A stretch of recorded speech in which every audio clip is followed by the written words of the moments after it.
Yo, what is up YouTube? And today I'm going to be showing you guys an Aurora one-shot or super fast team featuring Liliam, surrounded completely by SR characters. Now Liliam is taking a storm in the PvE rankings. You're going to see that she is pretty much at the top for every single boss for Inferno in terms of one-shotting. So, pretty much everything besides Doki Doki, she's God tier in if you're trying to one-shot the boss or doing fast clears. And I'm just going to be showcasing her in Aurora, mostly because as of posting this, 2x is coming up. And if you're watching this after the 2x ends, you can use this in the future to make your fast teams.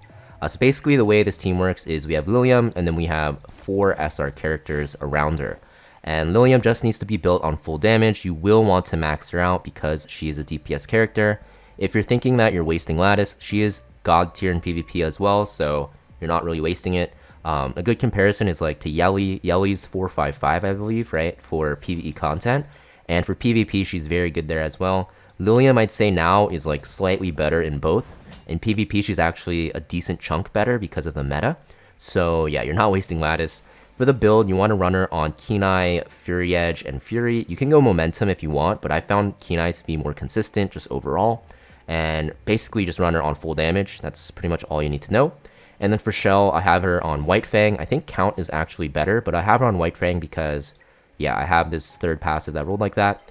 And you're going to see that I have 1 dupe. So it's only 5% attack, which is basically the same as 1 substat roll into attack. So yeah, you're going to see that dupes don't matter at all. You're going to see her damage is crazy, and she is just insanely overtuned right now. Alongside her, we have Diding, who is maxed out as well, also at 5 dupes. And the reason why we're bringing him is because for Aurora, you actually need to bring 2 DPS. So usually something like Chloros, Rosa, Yeli are all way better than Diding. But because I want to showcase Liliam with just SRs, we are using Diding today. And he's going to be amazing at just doing a ton of damage to the boss. Albeit it's not going to be as much as Liliam. He still does a very, very decent chunk of damage because, his damage wasn't really changed. It's just that Liliam makes him look a little bit weaker because comparatively, she's just very strong. And for matrices, you can run him on a lot of things. So for me, I actually like to run him faster than Liliam by a decent chunk. You're going to see my Liliam's at 195. My Diding's at like 220. And the reason is because I want Diding to go twice before Liliam S2s, because her S2 will actually scale with the amount of HP that the boss has lost. So because actually Liliam has the speed buff, you need to make Diding a considerable amount faster. So that's why he's on Swift Raid, which is what I recommend for the setup. If you go Kenai and you lose out on the extra execute damage, it is okay, but Swift Raid will make it so that the runs will be easier to gear because Liliam will have more execute damage from her S2. I have him on Momentum. I think Kenai is actually better, but Momentum works as well because we get 4 to 5 debuffs on the boss. And we have him on Fury because Fury is going to be just very, very good for just PvE content. I think for both these characters, you can probably run Harvest because Diding won't take the boss below 50%, so he gets full value. And basically, Liliam will be able to hit the boss at 50%. So if you look at Harvest here, you basically get defense penetration if the target's above 50%. So Harvest is probably fine as well, but I think Fury is going to be better for Liliam because she needs to execute with her S2. Next character we have is the character that needs to be the fastest of the 2 debuffers that you bring. So we're running Viper and Dina, the 2 debuffers, and Viper needs to be the faster of the 2 because we need him to dispel the immunity off the boss. So he has a dispel. You can probably leave this at like level 2 because you do want to land the attack and speed down for momentum and also to make sure the boss doesn't take that many turns. And you basically just have him to dispel the initial immunity, and the boss will reapply it after 2 turns. So you're trying to kill the boss before then, but if for some reason you don't have enough damage, the boss should be low enough where you win. So basically just have his S3 at level 2, and you just want to make sure that he's full speed on full effect accuracy. So the way you do that is just going 12 Swift Rush and then either Swift Smite or Swift Raid. Whatever is fine, just make sure that you match it up with your Shell so you can actually get the effect. And for your Shell, I have him on Jackal Guard just for extra damage on the boss. You can run him on pretty much whatever. Just run him on something that has a combination of Swift Smite and, not Swift Smite, Swift Rush, and either Swift Smite or Swift Raid, right? So Codex works as well, but I have Jackal Guard for the extra damage. Then after that, you want to make sure that your Dina is tuned to go after. She needs her S3 at level 3 because you want that extra chance of erosion. And it's the same build, you just want to make her slightly slower than Viper because you need her to go after the immunity is dispelled. So yeah, we just have her tuned to go after and she's on full effect accuracy. And for your shell, you want Codex. And the reason why you want Codex is because the way her S3 works, if the boss has defense down already, you actually cannot refresh it, but you'll have a chance to refresh the vulnerable, which doesn't matter, or reapply the stacks of erosion, which is what we're looking for. You really want this erosion on the boss when Liliam goes to execute to make sure it takes as much damage as it possibly can. That way your runs will end before it gets its second immunity and dispels the debuffs off itself. So definitely recommend level 3 into S3. Not needed though, it's just that your runs will be a little bit less consistent if you don't have it at level 3. And then last, we have the healer spot. So usually people run Ling Luo, but I actually recommend Chiaki if you have her leveled up. Chiaki is extremely good for PvP now in the current meta, so if you're looking to build a PvP healer anyways, which you probably are because there aren't really any good ones, you have Ling Luo, Sanya, and like Fushu S3, and if they pick away 2 in PvP and you're stuck with 1, you're at a disadvantage, so you want to have 4 or more typically for PvP anyways.